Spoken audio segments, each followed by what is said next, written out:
The only place that doesn't have a massive snake is the Congo, Central Africa. But during World War II, there was a colonel who flew over there who him and his 2 passengers in the plane both reported a 100-foot long snake.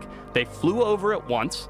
They're like, wait a minute, what is that? And flew over it 2 more times to verify it and got so low to the ground that they said the snake struck at the airplane. And all 3 people, the pilot, this well-respected colonel, and the 2 passengers, had the exact same story of this giant snake in Central Africa.